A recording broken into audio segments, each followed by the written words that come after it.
Hello, it's me again with another live video. But today I'm gonna do something different. I'm gonna talk about a really important Mexican American writer that I think that we should read her books. Uh,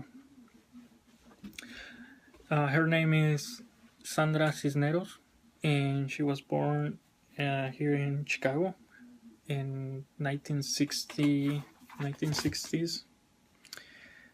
Um, and I think her short stories are one of the best uh, short stories. But let's watch a YouTube video where when she talked to Jorge Ramos, and so you guys have an idea, maybe because a lot of people don't know her. So let's watch. See. Un honor. Estás viviendo en Guanajuato ahora. Ahora sí, después de vivir en los Estados Unidos 57 años, ya me cambié a ser mexicana. Desde 1965 hasta la fecha, estaba viendo, 16 millones de mexicanos han venido hacia los Estados Unidos. Pero ahora los mexicanos están regresando. ¿Por qué una estadounidense decide irse a vivir a México? ¿Qué es lo que te dicen? Bueno, la verdad, porque me sentí más en mi casa, me sentí más segura, me sentí más feliz y más conectada a mi comunidad. Es una comunidad en México y yo necesitaba eso después de vivir tantos años en los Estados Unidos, donde siempre me siento como una extranjera. A ver, pero tú naciste aquí, creciste en Chicago, estudiaste en Iowa City. Sí. ¿En tu propio país te sientes extranjera? Siempre me he sentido así, aun cuando fui niña, me sentí como, no sé, un poquito incómoda, como si esto no era mi hogar. Y además cuando crecí, empecé a escribir, me sentí menos en mi casa, ¿no? Porque estudié en un taller en Iowa donde me sentí muy rara. Cuando empezaba a hablar, siempre me miraban como si llegué de otro planeta. No sé, hasta que al final empecé a dedicarme a esos temas en que nadie más podía escribir, y ahí encontré mi voz y mi hogar, mi escritura, pero esa escritura me lo puedo llevar a cualquier país. A ver, pero si en Estados Unidos te sentías extraña, sí, cuando llegas a México y te escuchan hablar, no te dicen, tú no eres de aquí tampoco. Sí me dicen, pero dicen, ¿de qué parte de Italia viene usted? Okay, so she's Sandra Cisneros with Jorge Ramos. So just to give you a little bit of context here, the first time I read Sandra Cisneros was in college, like I was maybe my second semester, third semester, something like that, and I was taking literature, and we read one of her short stories, which is The House on Mango Street. And I kind of like it, but I didn't like it really. But so I decided later to buy her book with the same title, The House on Mango Street, and it's short stories. It's like 1 page long or 2 pages, you know. And so she has a really good stories, and I'm gonna share with you one of her short stories that I think is one of the best. It's my favorite because it talks about hope, it talks about change, it talks about finding yourself, and so this time I tagged some people in my video because I think it's important for them to hear this story and see what happened.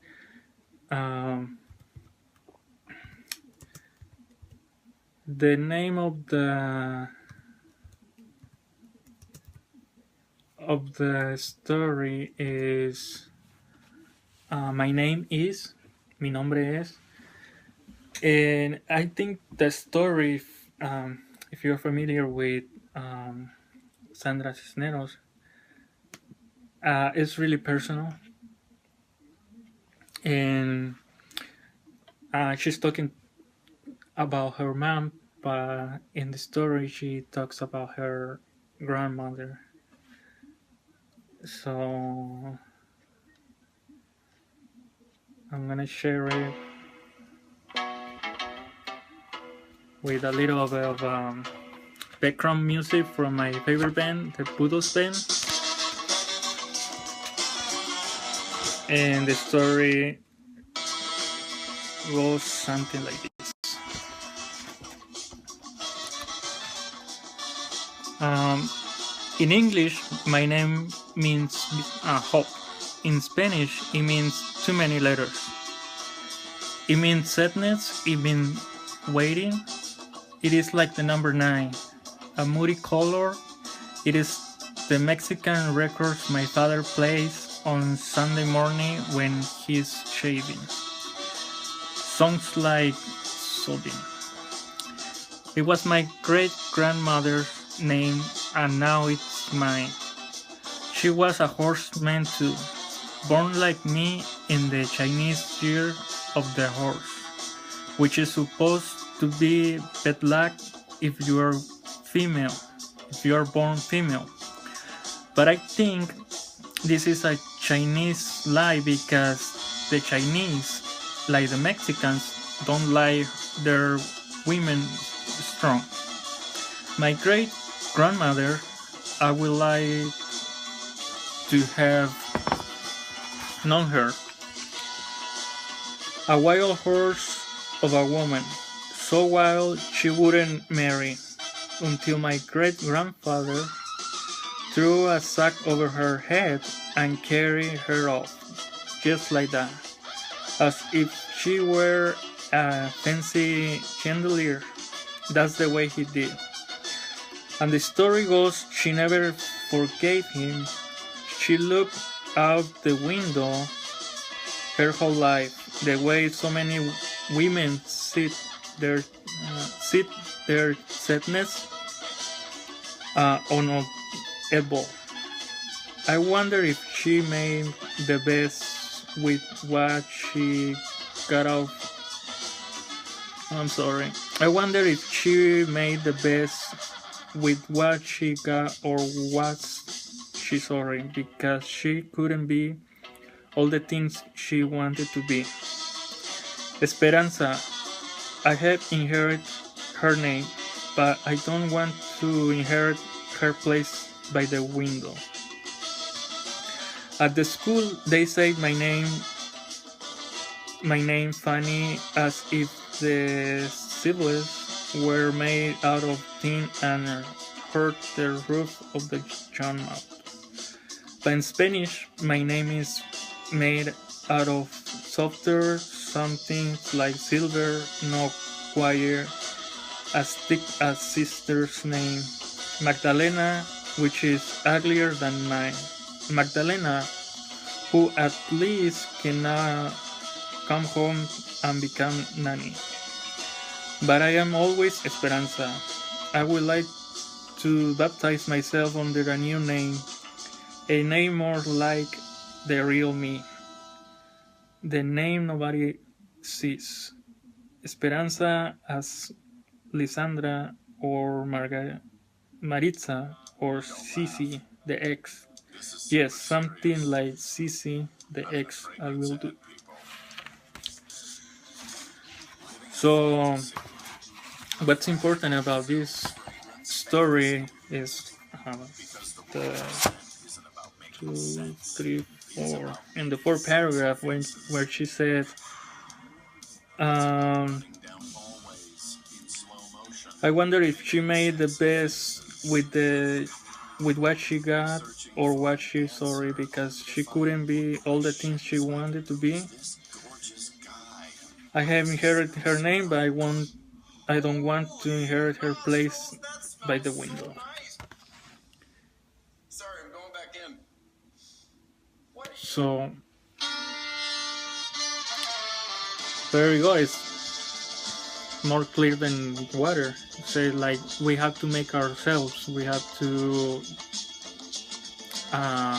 live our lives, and we have to live according to what we like.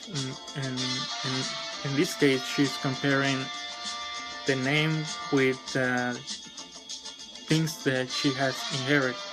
And for women, I think it's important because we, as society, we expect so many things from them, and I think that's not fair because they have all the right to become whatever they want, and as men, we have all the right to become whatever we want and to be whatever we want, and we don't have to be fail. For example, oh, just because I'm Mexican and I'll be this way, and that's BS, it's bullshit. So we don't necessarily need to inherit anything, in a sense that they say like, oh well, my father he works for this company, therefore and family and stuff like that. So I think if you want to start the good habit of reading, I strongly suggest that you guys read Sandra Cisneros, and it is her book.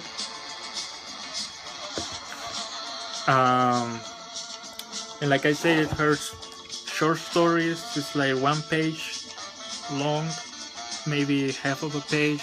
It's not really long stories, and really pretty basic label English, so it's not really complicated words in there or anything, and nothing like, for example, if you want to read Jean-Paul Sartre, where you have more to think about it, it's a pretty long arguments that you have to think and rethink. In this case, Sandra Cisneros, I think, is one of the best writers. She's still alive, and like in the video, she moved to Mexico. And that's my recommendation if you want to start reading, and it's somebody Hispanic, Mexican American, and that's pretty much about it. So like I posted in the morning, today was my first day of summer school, almost done with college. I hope by the end of the year I'm gonna get my associate in philosophy.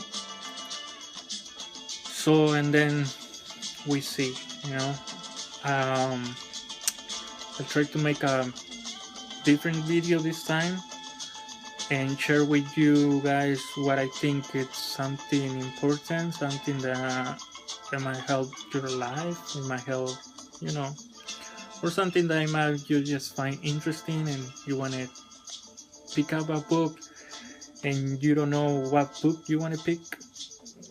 And so I strongly suggest that pick Sandra Cisneros if you want to start reading something.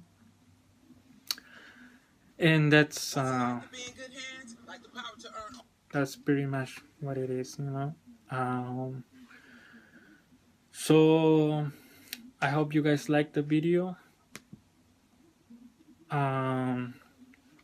Let me know.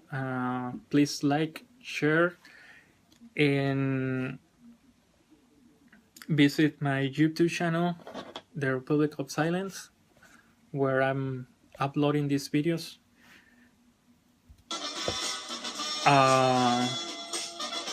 And that's it. Thanks for watching. See you next time. And take care and be well.